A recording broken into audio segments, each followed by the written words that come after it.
Hello everyone. आज के इस वीडियो में हम कुछ और क्वेश्चंस डिस्कस करने वाले हैं CSIR नेट के। और जैसा कि मैं पहले भी बता चुकी हूँ, प्लेलिस्ट मैंने बना रखी है, आप बाकी की सारी वीडियोस वहाँ पर जाके देख सकते हैं। तो स्टार्ट करते हैं। फर्स्ट क्वेश्चन है, square matrix A of order n over R has rank n।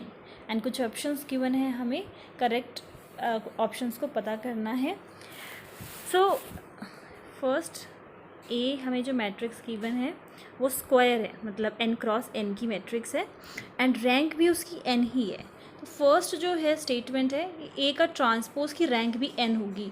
सो ये करेक्ट है, क्योंकि हमेशा मैट्रिक्स जो भी हम मैट्रिक्स ले रहे हैं उसका ट्रांसपोज भी कर देते हैं तो भी रैंक हमेशा वही रहती है। क्या होगा, ट्रांसपोज में जो रोज़ हैं वो कॉलम में चेंज हो जाएगा। और रैंक कैसे पता लगाते हैं, नंबर ऑफ़ नॉन ज़ीरो रोज़ या फिर कॉलम्स, तो एक ही बात है। तो ट्रांसपोज करने पर रैंक जो है वो सेम हमें n मिलेगी। फर्स्ट करेक्ट है। सेकेंड पे आ जाते हैं, A has n linear independent columns. So we all know, अगर हम बेसिस की बात करें, बेसिस हमारे कैसे होते हैं, लीनियरली इंडिपेंडेंट होते हैं। तो एक ही बात हो गई, रैंक n है या फिर n लीनियरली इंडिपेंडेंट कॉलम्स हैं, दोनों एग्जैक्टली सेम बात है। ठीक है, तो सेकंड भी करेक्ट है। अब हम C एंड D ऑप्शंस की बात करें तो बहुत ही क्लियरली पता लग रहा है कि इन दोनों में से एक तो गलत ही होगा, क्योंकि सिंगुलर और नॉन सिंगुलर इकट्ठे तो हो ही नहीं सकते।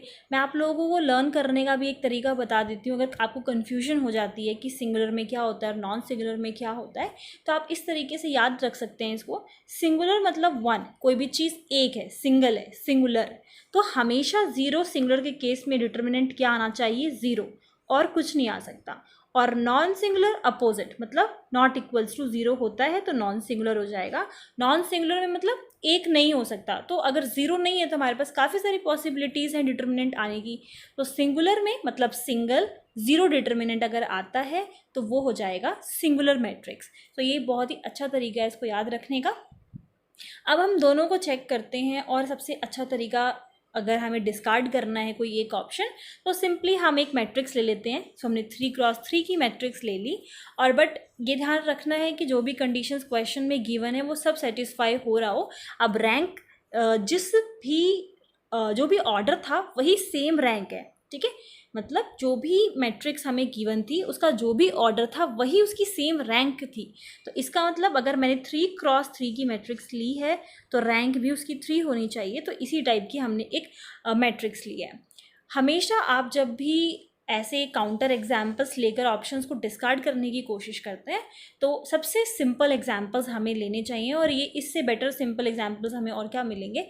तो आपको हमेशा जब भी एग्जाम्पल इस तरीके से लोगे तो हमेशा सिंपल लेने की कोशिश करना है। सो रैंक जो है वो हमारी 3 हो गई। नंबर ऑफ़ नॉन ज़ीरो रोज़, तो यहाँ पर नंबर ऑफ़ नॉन ज़ीरो रोज़ 3 है एंड 3 लीनियरली इंडिपेंडेंट कॉलम्स हैं। डिटर्मिनेंट निकाल लेते हैं इसका। सो क्या आ गया, 1, मतलब ज़ीरो के इक्वल नहीं है। दैट मीन्स कि जो ए है वो नॉन सिंगुलर है। Last one is incorrect. Next example पे आ जाते हैं। नेक्स्ट क्वेश्चन इज़, एक मैट्रिक्स हमें गिवन है एंड हमें पता करना है सम ऑफ ऑल एलिमेंट्स ए की पावर 200 है। क्वेश्चन क्या है कि जितनी भी elements A to the power 200 वाली मैट्रिक्स में होंगे उन सब का सम, सिर्फ डायगनल एलिमेंट्स का सम नहीं है, सारे एलिमेंट्स का सम है। तो ये चीज़ ध्यान देनी है। लास्ट जो मैंने वीडियो डिस्कस की थी, CSIR के क्वेश्चंस हमने डिस्कस किए थे, उसमें मैंने आपको एक चीज़ बताई थी कि पावर वाले क्वेश्चंस के लिए अब हम क्या करेंगे, एक बार इनको ऐड करके देख लेते हैं। रोज़ ऐड करके देख लेते हैं। अगर जो है इनका सम जो है सेम आ रहा है तो गुड, नहीं तो फिर हम कॉलम भी ऐड करके देख लेंगे। तो अगर ऐसा हो जाता है, हमारे पास एक बहुत ही सिंपल ट्रिक है उन क्वेश्चंस के लिए। तो देखते हैं, 2 - 2 सिंपल क्या हो गया, 0, मतलब कि सम जब हम करेंगे पहली वाली रो का तो आ गया 1। इसी तरीके से जब हमने सेकंड रो का किया तो 5 + -5 0 हो गया, फिर से इसका सम आ गया 1। थर्ड रो चेक कर लेते हैं। सो जो एलसीएम है 5 आ गया, 1 + 3 + 1 दैट इज़ 5/5 = 1, मतलब लास्ट वाली रो का सम भी आ गया 1। अब हमें क्या करना है, इसका निकालना है। ठीक है, तो हमेशा इसका भी सम क्या बनेगा, a² 200 का सम भी क्या बनेगा, जो भी इसका सम आया है उसकी पावर 200 कर दो, ठीक है। यहाँ पर भी 200 हो जाएगा, यहाँ पर भी 200 हो जाएगा। ओके, सो सम था 1 1 एंड 1। अब हम क्योंकि a² 200 की मैट्रिक्स के लिए निकाल रहे हैं, तो क्या होती थी प्रॉपर्टी कि यहाँ पर भी जो सम होगा वो क्या होगा 1, और उसकी पावर जितनी भी इसमें क्वेश्चन में बोला गया है वो हम कर देंगे, मतलब 1 की पावर 200। सेम इसी तरीके से 1 की पावर 200, मतलब इन सारे एलिमेंट्स का जो सम है वो क्या होगा, वही सेम आ जाएगा, एंड पावर आपको लगा देनी है जो क्वेश्चन में पूछा गया है। और इसी तरीके से यहाँ पर आ गए और इन सब का सम निकाल लिया 1 की पावर 200। अब 1 की पावर हम कुछ भी करेंगे तो 1 आ गया, 1 + 1, ठीक है। तो सारी रोज़ का हमने अलग अलग इसी तरीके से सम निकाल लिया, और हमें सम ऑफ ऑल एलिमेंट्स पूछा गया था, तो क्या आ गया 3। एक बार मैं फिर से रिपीट कर देती हूँ, नंबर ऑफ़ रोज़ जो भी है यहाँ पर उसका हम सम करके चेक करेंगे। अगर सबका सम जो है, सारी रोज़ का सम एक ही आ रहा है, लाइक 1 1 1 आ गया, या कुछ और भी आ सकता है। अब क्योंकि इस क्वेश्चन में हमें जो मेन चीज़ देखी जाती है वो यही देखी जाती है कि ट्रिक पता है या नहीं। अगर 1 की जगह कोई और डिजिट आ जाती है तो थोड़ा क्वेश्चन जो है फिर से सॉल्व करने में डिफ़िकल्टी होगी, क्योंकि पावर हमें जो है सॉल्व करनी पड़ेगी। इसीलिए ज़्यादातर जो चांसेस हैं वो 1 ही आने के होते हैं, अदरवाइज़ चेंज भी हो सकता है। अब आपको क्या करना है, एक बार रोज़ का चेक कर लीजिए, अगर 1 सेम बन रहा है तो ठीक है, अदरवाइज़ एक बार हम कॉलम का चेक करेंगे। एंड ये क्या हुआ, ये जो 1 हमने लिया था वो सम ऑफ ऑल एलिमेंट्स का था इन अ पर्टिकुलर रो, और आपको क्या कर देना है, उसको पावर कर देना है a² 200। जो भी मैट्रिक्स आपसे पूछी गई है उसका निकालने के लिए क्या करेंगे, सिंपली उस सम पे वो पावर लगा देंगे और ऐड कर देंगे। सो ये क्वेश्चन हो गया। नेक्स्ट क्वेश्चन पे आ जाते हैं। एक मैट्रिक्स हमें गिवन है, एंड यहाँ पर जो क्वेश्चन है मैंने पूरा सॉल्व कर रखा है। क्वेश्चन हमसे ये पूछा गया है, ये इतना है कि नंबर ऑफ सब मैट्रिक्स, हम इस मैट्रिक्स की नंबर ऑफ कितनी सब मैट्रिक्स बना सकते हैं जिसका ऑर्डर क्या हो 1 × 2। ओके, सो मैं रिपीट कर रही हूँ, ये जो मैट्रिक्स हमें गिवन है, क्वेश्चन ये है कि हम कितनी सब मैट्रिक्स इसकी बना सकते हैं जिसका ऑर्डर 1 × 2 हो। तो उसको निकालने का तरीका यहाँ नीचे सिंपली लिखा है मैंने कि नंबर ऑफ सब मैट्रिक्स निकालने का तरीका ये है, MCI कॉम्बिनेशन यूज़ करने वाले हैं, cross n multiply simply NCJ, ठीक है। अब यहाँ पर m × n क्या होगा और I × j क्या होगा। m × n जो भी आपको क्वेश्चन में मैट्रिक्स गिवन है उसका ऑर्डर होने वाला है, सो m × n होगा वो, और जिस भी सब मैट्रिक्स का ऑर्डर जो भी है वो हमारा होगा I × j। तो आपको वैल्यूज़ पुट कर देनी है। m की वैल्यू क्या है 4 एंड n की वैल्यू क्या है 3, I की वैल्यू है 1 एंड j की वैल्यू है 2। वैल्यूज़ को पुट करेंगे। कॉम्बिनेशन में क्या होता है 4 factorial upon 4 - 1 that is 3 factorial and simply 1 factorial. अच्छा, एक और चीज़, परम्यूटेशन एंड कॉम्बिनेशन में जब हम फॉर्मूलेज अप्लाई करते हैं तो हमें बहुत कन्फ्यूजन होती है, क्योंकि बहुत ही सिमिलर फार्मूला होता है दोनों का। तो मैं आपको उसको लर्न करने का एक तरीका बताती हूँ। देखो होता क्या है, अगर हम कॉम्बिनेशन की बात करें तो सिंपली 4 जो ऊपर लिखा है उसका फैक्टोरियल होता है, और जो नीचे लिखा है उसका भी फैक्टोरियल होता है, एंड दोनों के डिफरेंस का भी फैक्टोरियल हमें लिखना होता है, लाइक 4 - 1 3 फैक्टोरियल। एंड यहाँ पर वही सेम अप्लाई कर रखा है, 3 फैक्टोरियल सिंपली 2 फैक्टोरियल और दोनों का डिफरेंस। और अगर हम परम्यूटेशन की बात करें, लाइक हमारे पास है 4p1, तो उसमें क्या होता है, हम 4 फैक्टोरियल लिखते हैं और दोनों का डिफरेंस लिखते हैं। मतलब ये जो नीचे होता है r, हमारे पास npr, उस r को हम नहीं लिखते, सिंपल जो ऊपर होगा और नीचे उसका डिफरेंस। सो लर्न करने का तरीका ये है, क्योंकि कॉम्बिनेशन C मतलब कॉम्बिनेशन, तो नीचे हमारे पास कॉम्बिनेशन होगा 2 का और परम्यूटेशन में सिंगल 1 होगा। ये सिर्फ याद करने का तरीका है, कन्फ्यूजन हो जाती है तो इसलिए मैंने बताया है। अदरवाइज़ डेफिनेशन के अकॉर्डिंगली भी हमें क्लियर ही है ये चीज़ कि कॉम्बिनेशन में नीचे 2 आते हैं और परम्यूटेशन में 1 ही होता है। ओके, एंड सॉल्व कर देंगे। 4 फैक्टोरियल है, हम इसको 4 × 3 फैक्टोरियल लिख सकते हैं। 3 फैक्टोरियल से कैंसिल किया, यहाँ पे सिर्फ 4 बच जाएगा, यहाँ पर 3 and 4 × 3 that is 12। Next question is matrix of order m × n over this ZP where Z is integers and P is a prime number। तो हमें मैट्रिक्स बतानी है जो इस ऑर्डर m × n ऑर्डर की, इस पे हम बना सकते हैं। तो बहुत ही सिंपल है कि हम कभी भी, ऑफकोर्स हमें गिवन नहीं है, ना ऑर्डर गिवन है तो हम एक पर्टिकुलर नंबर तो होगा नहीं, दैट इज़ ऑब्वियस। तो इसको लिखने का तरीका या फिर कितनी मैट्रिक्स हम बना सकते हैं, दैट इज़ दिस, मतलब कि जो दिस P है उसकी पावर क्या आ जाएगी, जितना भी हमसे ऑर्डर उसका पूछा गया है, लाइक m क्रॉस n है तो m इंटू n जो है उसकी पावर हो जाएगी। तो ये आप याद कर सकते हो, matrix of order m cross n over ZP is equals to P to the power mn। So next question is trace of A B square A हमें फाइंड करना है, और यहाँ पे नीचे ऑप्शंस गिवन है A B C and D, more than one options correct हो सकते हैं। सो इसका जो पता करने का तरीका वो ये है, हमें जो ट्रेस पता करना है, तो ट्रेस में ये जो एक्सट्रीम पे लिखे होते हैं मैट्रिक्स उनको हम शिफ्ट कर सकते हैं, लाइक ये जो आगे लिखा है वो हम इधर पीछे की साइड शिफ्ट कर सकते हैं, और जो लास्ट में लिखा है उस लास्ट वाले को हम आगे शिफ्ट कर सकते हैं, और किसी का भी ऑर्डर हम चेंज नहीं कर सकते, ओके, सिर्फ फर्स्ट एंड लास्ट का। तो उसी तरीके से हमने क्या किया कि एक का ऑर्डर जो है ए को हम आगे ले आए, सो ये ए बी स्क्वायर हो गया, एंड अब इस ए इंटू ए को हम ए स्क्वायर लिख सकते हैं। देन फिर से हमने कहा था कि जो लास्ट है उसको चेंज कर सकते हैं, जो फर्स्ट है उसको चेंज कर सकते हैं, तो इसको हम इस तरीके से भी लिख सकते हैं T trace of B square A square. तो यहाँ पर मोर देन वन ऑप्शन जो है वो करेक्ट थे, इसलिए ये ए ऑप्शन करेक्ट हो गया, वो हमें मिल रहा है, और लास्ट वाला ऑप्शन जो है वो करेक्ट हो गया। नेक्स्ट क्वेश्चन, एक मैट्रिक्स हमारे पास है 4 क्रॉस 4 की, और उसका जो डिटर्मिनेंट है दैट इज़ 10, एंड हमें डिटर्मिनेंट फाइंड करना है -2a का। सो -2a, इसमें हम प्रॉपर्टी यूज़ कर सकते हैं मैट्रिक्स की।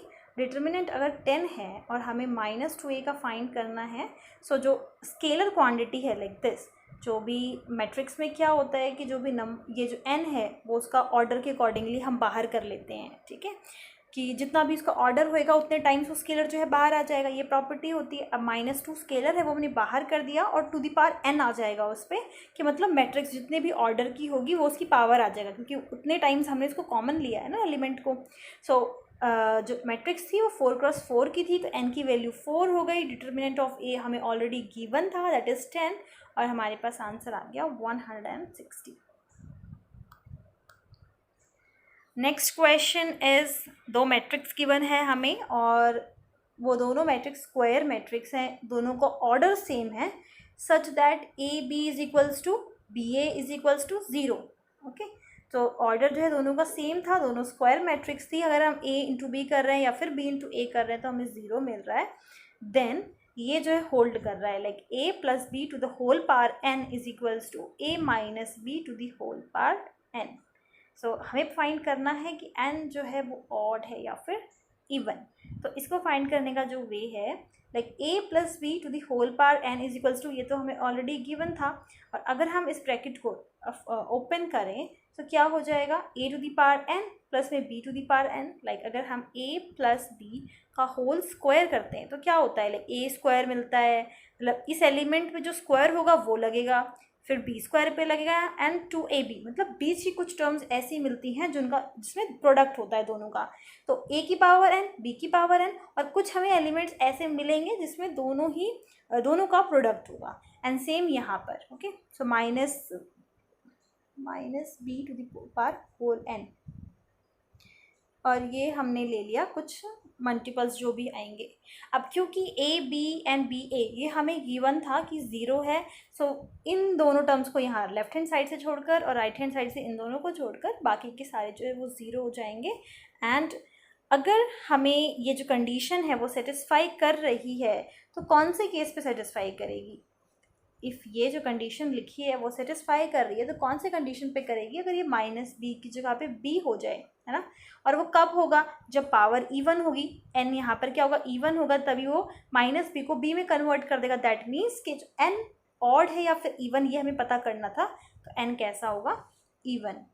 नेक्स्ट क्वेश्चन, ए हमारे पास रियल स्क्वायर मैट्रिक्स है ऑफ ऑड ऑर्डर, उसका जो ऑर्डर है वो ऑड है, सच दैट कि उस मैट्रिक्स को लें, उसका ट्रांसपोज मैट्रिक्स को लें, दोनों का सम कर दें तो हमें 0 के इक्वल हमें आंसर मिल रहा है।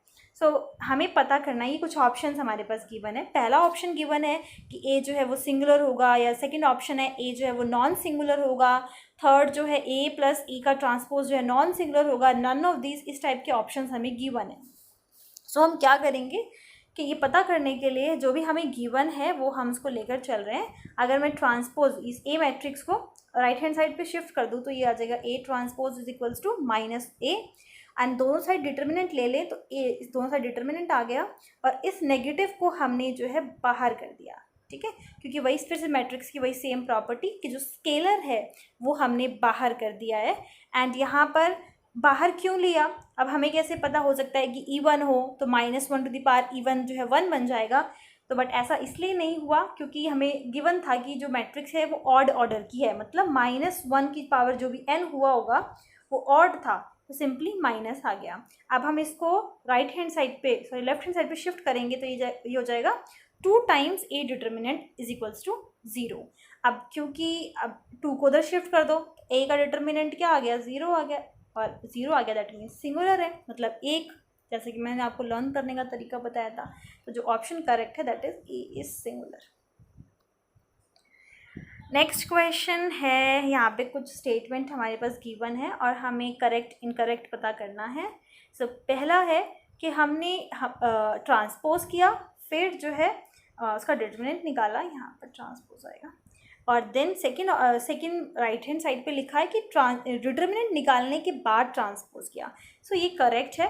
हम अगर पहले ट्रांसपोज करें या पहले डिटर्मिनेंट निकाल के ट्रांसपोज करें, मतलब दोनों तरीके से आंसर सेम ही मिलता है। Second one is also correct, क्योंकि हम कॉन्जुगेट निकाल लें फिर उसका डिटर्मिनेंट निकाल लें, या डिटर्मिनेंट निकालने के बाद उसका कॉन्जुगेट कर दें। सो दोनों का ऑप्शन जो है वो करेक्ट आता है। थर्ड वन रॉन्ग है, पहले फोर्थ को देख लेते हैं। अगर हम डिटर्मिनेंट निकाल रहे हैं कोई पर्टिकुलर पावर पे, या फिर पहले डिटर्मिनेंट निकाल लें फिर पावर कर दें, तो भी आंसर करेक्ट आता है। तो थर्ड वाला इनकरेक्ट है कि अगर हमने सम, दो मैट्रिक्स के सम का डिटर्मिनेंट निकाला है और हम इक्वेट कर दें उसको दोनों के इंडिविजुअल डिटर्मिनेंट के सम से, तो वो सेम नहीं आता। ओके, तो ये आप करके देख सकते हैं, कोई पर्टिकुलर एग्जांपल लेके चेक कर सकते हैं। तो third one is incorrect. Last question देखते हैं, ये काफ़ी इम्पॉर्टेंट है, एक कॉन्सेप्ट है इसमें बेसिकली। सो यहाँ पर हमें इसका डिटर्मिनेंट पूछा हुआ है, हमारे पास नंबर ऑफ़ ऑप्शंस हैं और उसमें से हमें पता करना है। ऑप्शंस मैंने नहीं लिखे हुए, सीधा मैं आपको लोगों को सोल्यूशन बता रही हूँ। सो 1 1 1 1 + x 1 + y, अगर हम इसको सॉल्व करने बैठेंगे, इसका डिटर्मिनेंट निकालने बैठेंगे, तो बहुत ज़्यादा टाइम कंज्यूमिंग है ये, और उसको क्योंकि सिंप्लीफाई भी करना है, क्योंकि जो ऑप्शंस गिवन थे वो कुछ इसी टाइप के गिवन थे, तो आप देख सकते हैं कि कितना ज़्यादा सिंप्लीफिकेशन की ज़रूरत पड़ेगी। इसी वजह से यहाँ पर हम वेंडर मॉन्ड मैट्रिक्स का यूज़ कर रहे हैं। इस मैट्रिक्स में होता क्या है, ये जो है, जो मैट्रिक्स लिखी हुई है एग्जैक्टली यही फॉर्मेट होता है उसका। पहला जो कॉलम है वो 1 1 1 का होता है, सेकंड जो है उसमें एलिमेंट्स होते हैं, इसलिए उसको A1 A2 A3 से डिनोट किया गया है, एंड थर्ड जो कॉलम होता है उसमें ये जो हमारे पास एलिमेंट होंगे ना, एग्जैक्टली उसी का स्क्वायर होगा, ठीक है, चेंज नहीं होंगे। जैसा कि आप क्वेश्चन में देख सकते हो, आपको चेंज दिख रहा है, लाइक इसमें 1 + x है, इसमें 1 + x प्लस में x² है, दोनों अलग अलग है ना, बट उसमें अलग नहीं होता, उसमें एग्जैक्टली उसी का स्क्वायर वाला टर्म लिखा होता है। तो उसके लिए हमारे पास डायरेक्टली सॉल्व करने का तरीका है A3 - A2, A3 - A1, A2 - A1, मतलब ये जो A3 है उसमें से इसको माइनस करना है, फिर इसको हमें सबसे ऊपर वाले से माइनस करना है, बाकी को बीच में A2 - A1, ये होता है। इसको लर्न करने का वे ये है।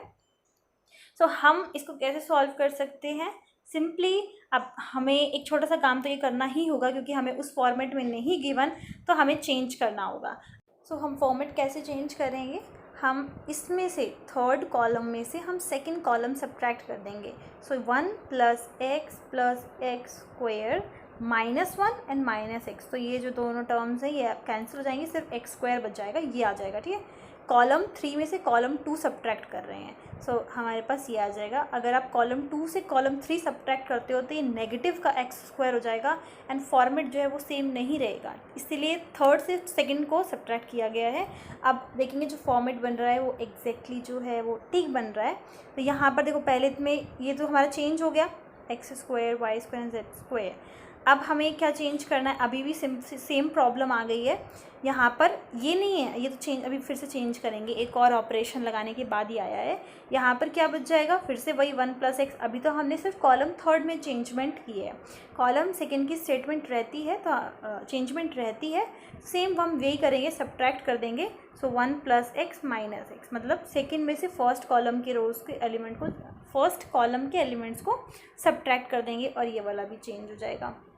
तो 2 ऑपरेशंस हमने लगाए, फॉर्मेट सेम किया। अब हम इस फॉर्मूले के अकॉर्डिंगली सीधा डिटर्मिनेंट निकाल सकते हैं, that is z - y - x का और y - x। Okay, so I hope ये सारे एग्जाम्पल्स आप लोगों को क्लियर हैं। बट इन केस किसी भी एग्जाम्पल में अगर आपको डाउट है तो आप लोग वीडियो टाइमिंग जो है मुझे टेक्स्ट कर सकते हैं कमेंट में, और मैं आप लोगों को कोशिश करूँगी कि आप लोगों के डाउट को क्लियर कर सकूँ। Thank you, bye bye.